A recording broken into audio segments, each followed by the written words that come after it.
माँ वैष्णो देवी की कथा केवल एक कहानी नहीं है। यह एक आस्था है, एक विश्वास है, एक ऐसी दिव्य शक्ति का अनुभव है जो हर उस इंसान के जीवन में रोशनी भर देती है जो सच्चे मन से उन्हें याद करता है। जब जब इस संसार में अधर्म बढ़ता है, जब जब इंसान अपने रास्ते से भटक जाता है, तब तब ईश्वर किसी न किसी रूप में धरती पर अवतरित होकर मानवता को सही दिशा दिखाते हैं। ऐसा ही एक समय था जब संसार में पाप, अन्याय और अहंकार अपने चरम पर था। देवताओं में भी चिंता बढ़ने लगी थी कि मानव जाति धीरे धीरे अपने धर्म और कर्तव्यों को भूलती जा रही है। तब तीनों महाशक्तियों, माँ महाकाली, माँ महालक्ष्मी और माँ महासरस्वती ने मिलकर एक दिव्य शक्ति का सृजन किया। यह शक्ति केवल बल का प्रतीक नहीं थी, बल्कि प्रेम, करुणा, ज्ञान और धर्म का अद्भुत संगम थी। यही दिव्य रूप आगे चलकर माँ वैष्णो देवी के नाम से प्रसिद्ध हुआ। धरती पर अवतार लेने के बाद माँ वैष्णो देवी का जीवन बहुत ही साधारण दिखता था, लेकिन उनकी आत्मा और उनकी शक्ति असाधारण थी। बचपन से ही उनमें एक अलग प्रकार की शांति और दिव्यता दिखाई देती थी। जहाँ अन्य बच्चे खेलकूद में व्यस्त होते थे, वहीं माँ ध्यान और भक्ति में लीन रहती थी। उनकी आंखों में एक गहरी गंभीरता थी और चेहरे पर ऐसा तेज था जिसे देखकर हर कोई आकर्षित हो जाता था। गांव के लोग उन्हें वैष्णवी कहकर पुकारते थे। धीरे धीरे यह बात सबके सामने स्पष्ट होने लगी कि यह कोई साधारण बालिका नहीं है, बल्कि ईश्वरीय शक्ति का अवतार है। जो भी उनके पास अपनी परेशानियां लेकर आता, वह अपने आप हल्की हो जाती थी। ऐसा लगता था जैसे माँ अपने भक्तों के दुखों को अपने भीतर समाहित कर लेती है। समय के साथ माँ ने अपने जीवन का एकमात्र उद्देश्य तय कर लिया, भक्ति और सेवा। उन्होंने अपना संपूर्ण जीवन भगवान विष्णु को समर्पित कर दिया। दिन रात वे ध्यान और साधना में लीन रहती थीं। उन्होंने कभी अपने लिए कुछ नहीं मांगा, बल्कि हमेशा दूसरों के सुख और कल्याण के लिए प्रार्थना की। इसी दौरान एक शक्तिशाली तांत्रिक और तपस्वी भैरवनाथ माँ की ख्याति से प्रभावित हुआ। उसने वर्षों तक कठिन तपस्या करके कई सिद्धियां प्राप्त की थी, लेकिन उसके भीतर एक बड़ा दोष था, अहंकार। जब उसने माँ वैष्णवी के बारे में सुना, तो उसके मन में उन्हें परखने की इच्छा जागी। शुरुआत में वह माँ की शक्ति से प्रभावित था, लेकिन धीरे धीरे उसकी जिज्ञासा अहंकार में बदल गई। वह माँ को चुनौती देना चाहता था। माँ ने उसे कई बार समझाने की कोशिश की कि सच्ची शक्ति विनाश में नहीं, बल्कि संरक्षण में होती है, लेकिन भैरवनाथ ने उनकी बातों को अनसुना कर दिया। जब परिस्थितियां बिगड़ने लगी, तब माँ ने युद्ध का मार्ग नहीं चुना। उन्होंने शांति और धैर्य का मार्ग अपनाया और वहां से निकलकर त्रिकुटा पर्वत की ओर प्रस्थान किया। ये केवल एक स्थान परिवर्तन नहीं था, बल्कि एक आध्यात्मिक यात्रा थी। भैरवनाथ उनका पीछा करता रहा। रास्ते में माँ ने कई चमत्कार किए। एक स्थान पर उन्होंने अपने बाण से भूमि पर प्रहार किया और वहां से पवित्र जल की धारा प्रवाहित हो उठी। आज इस स्थान को बाणगंगा के नाम से जाना जाता है, जहाँ भक्त स्नान करके अपने आप को शुद्ध महसूस करते हैं। आगे बढ़ते हुए माँ एक गुफा में पहुंची, जहाँ उन्होंने 9 महीने तक कठोर तपस्या की। इस स्थान को आज अर्धकुंवारी या गर्भ जून कहा जाता है। यह स्थान माँ की साधना और धैर्य का प्रतीक है। आज भी भक्त इस गुफा से होकर गुजरते हैं और ऐसा अनुभव करते हैं जैसे वे एक नई ऊर्जा के साथ बाहर आ रहे हो।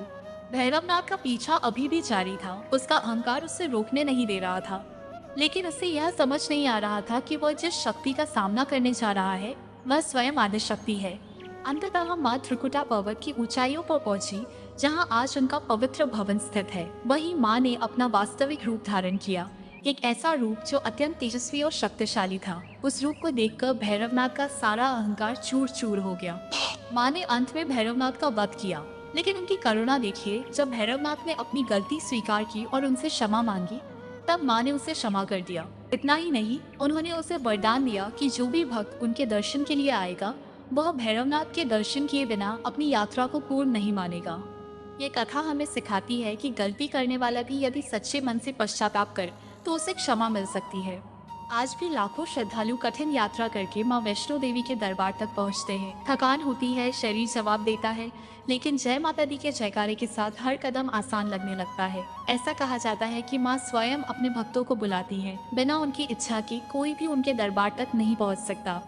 माँ वैष्णो देवी केवल एक मंदिर नहीं है, वे एक अनुभव है, एक शक्ति है, एक विश्वास है। जब जीवन में अंधेरा छा जाए, जब हर रास्ता बंद लगता हो, तब बस एक बार सच्चे मन से माँ को पुकारिए, क्योंकि माँ के लिए आप केवल एक भक्त नहीं, उनके अपने बच्चे हैं, और एक माँ अपने बच्चों का साथ कभी नहीं छोड़ती। नवरात्र के 9 दिन माँ दुर्गा के 9 अलग अलग स्वरूपों की पूजा के लिए बहुत विशेष माने जाते हैं। अगर आप सही विधि से दिनवार पूजा करें तो बहुत शुभ फल मिलता है। दिन 1, माँ शैलपुत्री प्रतिपद स्वरूप। पर्वतराज हिमालय की पुत्री। रंग ग्रे या पीला। पूजा विधि। सुबह स्नान करके साफ कपड़े पहने, कलश स्थापना करें, माँ को गंगा जल, फूल और अक्षत चढ़ाएं, घी का दीपक जलाएं, भोग देसी घी, फल। जीवन में स्थिरता और शक्ति मिलती है। दिन 2, माँ ब्रह्मचारिणी द्वितीय स्वरूप। तपस्या करने वाली देवी। रंग हरा। पूजा विधि। माँ को शक्कर और पंचामृत अर्पित करें। ध्यान करते समय ओम देवी ब्रह्मचारिण्ये नमः मंत्र जपें। भोग शक्कर मिश्री।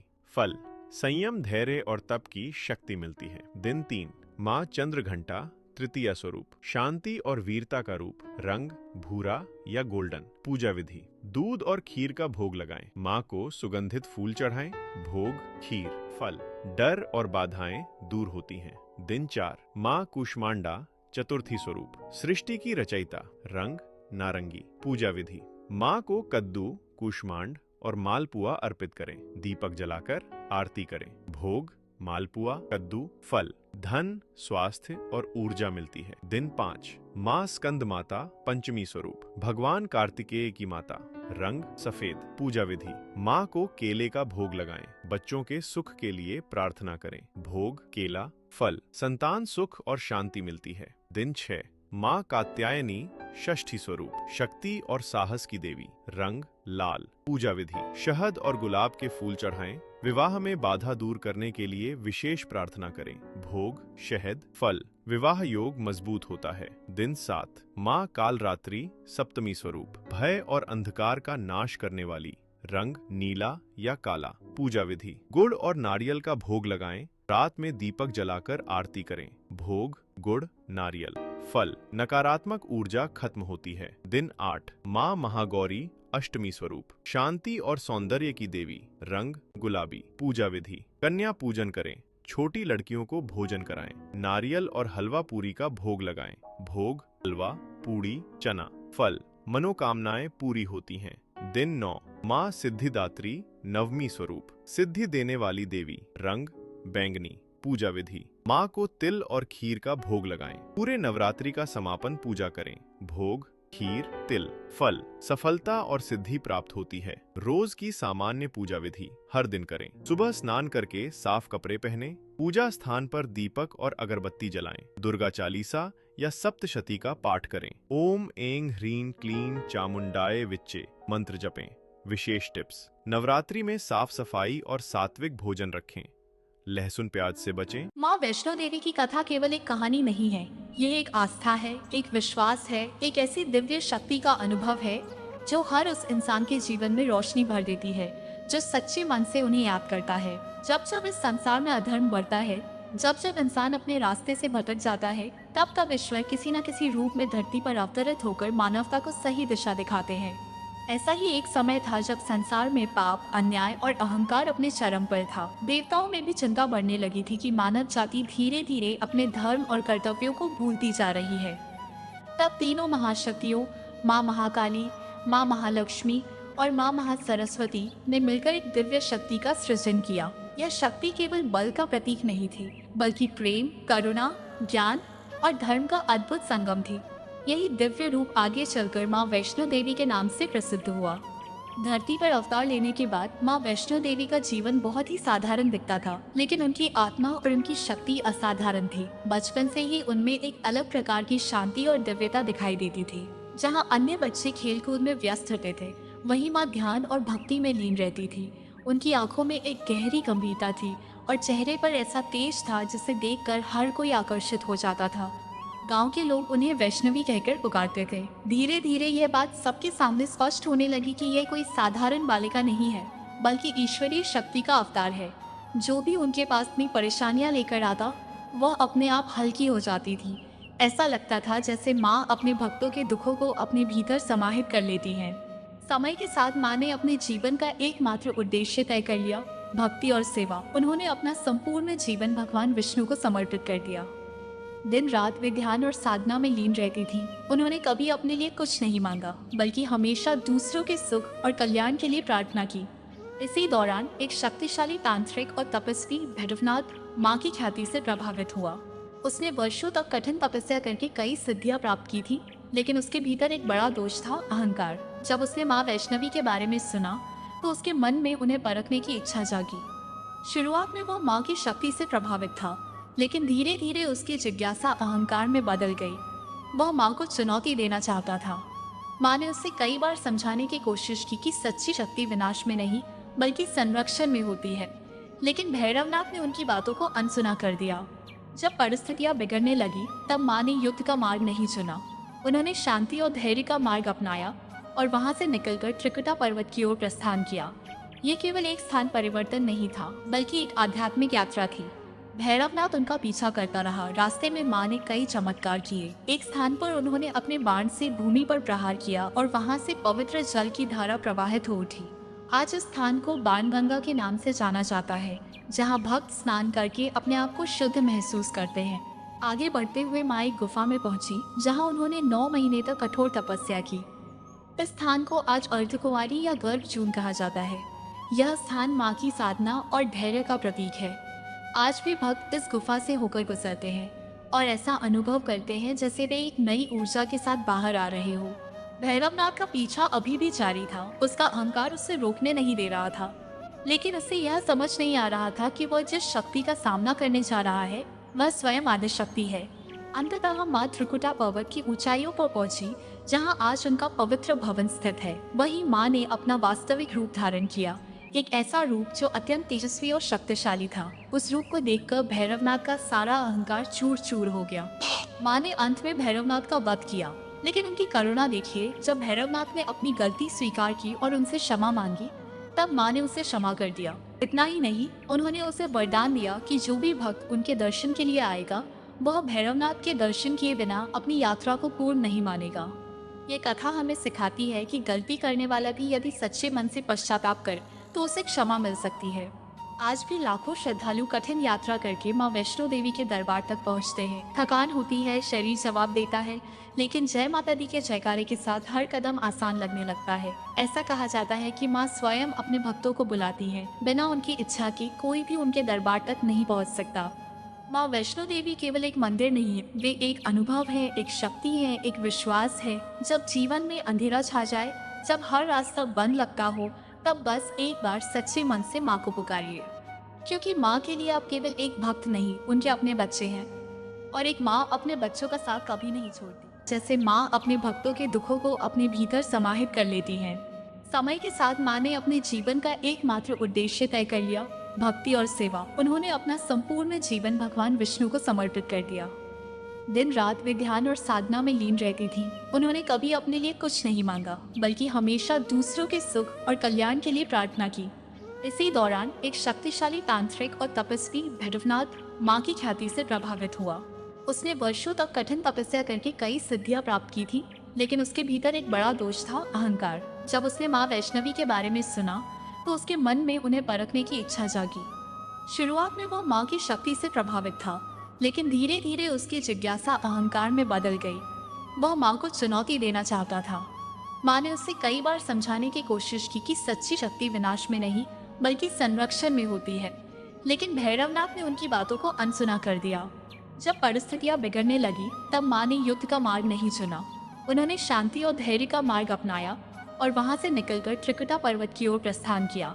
ये केवल एक स्थान परिवर्तन नहीं था, बल्कि एक आध्यात्मिक यात्रा थी। भैरवनाथ उनका पीछा करता रहा। रास्ते में माँ ने कई चमत्कार किए। एक स्थान पर उन्होंने अपने बाण से भूमि पर प्रहार किया और वहां से पवित्र जल की धारा प्रवाहित हो उठी। आज इस स्थान को बाणगंगा के नाम से जाना जाता है, जहां भक्त स्नान करके अपने आप को शुद्ध महसूस करते हैं। आगे बढ़ते हुए माँ एक गुफा में पहुंची, जहां उन्होंने 9 महीने तक कठोर तपस्या की। इस स्थान को आज अर्धकुंवारी या गर्भजून कहा जाता है। यह स्थान माँ की साधना और धैर्य का प्रतीक है। आज भी भक्त इस गुफा से होकर गुजरते हैं और ऐसा अनुभव करते हैं जैसे वे एक नई ऊर्जा के साथ बाहर आ रहे हो। भैरवनाथ का पीछा अभी भी जारी था। उसका अहंकार उससे रोकने नहीं दे रहा था, लेकिन उसे यह समझ नहीं आ रहा था कि वह जिस शक्ति का सामना करने जा रहा है वह स्वयं आदि शक्ति है।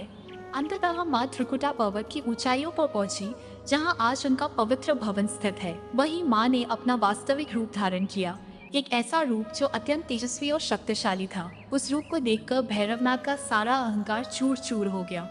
माँ ने अंत में भैरवनाथ का वध किया, लेकिन उनकी करुणा देखिए, जब भैरवनाथ ने अपनी गलती स्वीकार की और उनसे क्षमा मांगी, तब माँ ने उसे क्षमा कर दिया। इतना ही नहीं, उन्होंने उसे वरदान दिया कि जो भी भक्त उनके दर्शन के लिए आएगा, वह भैरवनाथ के दर्शन किए बिना अपनी यात्रा को पूर्ण नहीं मानेगा। ये कथा हमें सिखाती है कि गलती करने वाला भी यदि सच्चे मन से पश्चाताप करे तो उसे क्षमा मिल सकती है। आज भी लाखों श्रद्धालु कठिन यात्रा करके माँ वैष्णो देवी के दरबार तक पहुँचते हैं। थकान होती है, शरीर जवाब देता है, लेकिन जय माता दी के जयकारे के साथ हर कदम आसान लगने लगता है। ऐसा कहा जाता है कि माँ स्वयं अपने भक्तों को बुलाती है। बिना उनकी इच्छा के कोई भी उनके दरबार तक नहीं पहुँच सकता। माँ वैष्णो देवी केवल एक मंदिर नहीं है, वे एक अनुभव है, एक शक्ति है, एक विश्वास है। जब जीवन में अंधेरा छा जाए, जब हर रास्ता बंद लगता हो, तब बस एक बार सच्चे मन से माँ को पुकारिए, क्योंकि माँ के लिए आप केवल एक भक्त नहीं, उनके अपने बच्चे हैं, और एक माँ अपने बच्चों का साथ कभी नहीं छोड़ती। नवरात्र के 9 दिन माँ दुर्गा के 9 अलग-अलग स्वरूपों की पूजा के लिए बहुत विशेष माने जाते हैं। अगर आप सही विधि से दिनवार पूजा करें तो बहुत शुभ फल मिलता है। दिन 1, माँ शैलपुत्री प्रतिपद स्वरूप। पर्वतराज हिमालय की पुत्री। रंग ग्रे या पीला। पूजा विधि: सुबह स्नान करके साफ कपड़े पहने, कलश स्थापना करें, माँ को गंगा जल, फूल और अक्षत चढ़ाएं, घी का दीपक जलाएं, भोग देसी घी, फल। जीवन में स्थिरता और शक्ति मिलती है। दिन 2, माँ ब्रह्मचारिणी द्वितीय स्वरूप। तपस्या करने वाली देवी। रंग हरा। पूजा विधि: माँ को शक्कर और पंचामृत अर्पित करें। ध्यान करते समय ओम देवी ब्रह्मचारिण्ये नमः मंत्र जपें। भोग शक्कर, मिश्री। फल: संयम, धैर्य और तप की शक्ति मिलती है। दिन 3, माँ चंद्रघंटा तृतीय स्वरूप। शांति और वीरता का रूप। रंग भूरा या गोल्डन। पूजा विधि: दूध और खीर का भोग लगाएं, माँ को सुगंधित फूल चढ़ाएं। भोग खीर, फल। डर और बाधाएं दूर होती हैं। दिन 4, माँ कूष्मांडा चतुर्थी स्वरूप। सृष्टि की रचयिता। रंग नारंगी। पूजा विधि: माँ को कद्दू, कूष्मांड और मालपुआ अर्पित करें। दीपक जलाकर आरती करें। भोग मालपुआ, कद्दू, फल। धन, स्वास्थ्य और ऊर्जा मिलती है। दिन 5, माँ स्कंद माता पंचमी स्वरूप। भगवान कार्तिकेय की माता। रंग सफेद। पूजा विधि: माँ को केले का भोग लगाएं, बच्चों के सुख के लिए प्रार्थना करें। भोग केला, फल। संतान सुख और शांति मिलती है। दिन 6, माँ कात्यायनी षष्ठी स्वरूप। शक्ति और साहस की देवी। रंग लाल। पूजा विधि: शहद और गुलाब के फूल चढ़ाएं, विवाह में बाधा दूर करने के लिए विशेष प्रार्थना करें। भोग शहद, फल। विवाह योग मजबूत होता है। दिन 7, माँ कालरात्रि सप्तमी स्वरूप। भय और अंधकार का नाश करने वाली। रंग नीला या काला। पूजा विधि: गुड़ और नारियल का भोग लगाएं, रात में दीपक जलाकर आरती करें। भोग गुड़ नारियल, फल। नकारात्मक ऊर्जा खत्म होती है। दिन 8, माँ महागौरी अष्टमी स्वरूप। शांति और सौंदर्य की देवी। रंग गुलाबी। पूजा विधि: कन्या पूजन करें, छोटी लड़कियों को भोजन कराएं, नारियल और हलवा पूरी का भोग लगाएं। भोग हलवा, पूड़ी, चना, फल। मनोकामनाएं पूरी होती हैं। दिन 9, माँ सिद्धिदात्री नवमी स्वरूप। सिद्धि देने वाली देवी। रंग बैंगनी। पूजा विधि: माँ को तिल और खीर का भोग लगाएं। पूरे नवरात्रि का समापन पूजा करें। भोग खीर, तिल, फल। सफलता और सिद्धि प्राप्त होती है। रोज की सामान्य पूजा विधि हर दिन करें। सुबह स्नान करके साफ कपड़े पहने, पूजा स्थान पर दीपक और अगरबत्ती जलाएं। दुर्गा चालीसा या सप्तशती का पाठ करें। ओम ऐं ह्रीं क्लीं चामुंडाय विच्चे मंत्र जपें। विशेष टिप्स: नवरात्रि में साफ सफाई और सात्विक भोजन रखें। लहसुन प्याज से बचें। माँ वैष्णो देवी की कथा केवल एक कहानी नहीं है, ये एक आस्था है, एक विश्वास है, एक ऐसी दिव्य शक्ति का अनुभव है जो हर उस इंसान के जीवन में रोशनी भर देती है जो सच्चे मन से उन्हें याद करता है। जब जब इस संसार में अधर्म बढ़ता है, जब जब इंसान अपने रास्ते से भटक जाता है, तब तब ईश्वर किसी न किसी रूप में धरती पर अवतरित होकर मानवता को सही दिशा दिखाते हैं। ऐसा ही एक समय था जब संसार में पाप, अन्याय और अहंकार अपने चरम पर था। देवताओं में भी चिंता बढ़ने लगी थी कि मानव जाति धीरे धीरे अपने धर्म और कर्तव्यों को भूलती जा रही है। तब तीनों महाशक्तियों, माँ महाकाली, माँ महालक्ष्मी और माँ महासरस्वती ने मिलकर एक दिव्य शक्ति का सृजन किया। यह शक्ति केवल बल का प्रतीक नहीं थी, बल्कि प्रेम, करुणा, ज्ञान और धर्म का अद्भुत संगम थी। यही दिव्य रूप आगे चलकर माँ वैष्णो देवी के नाम से प्रसिद्ध हुआ।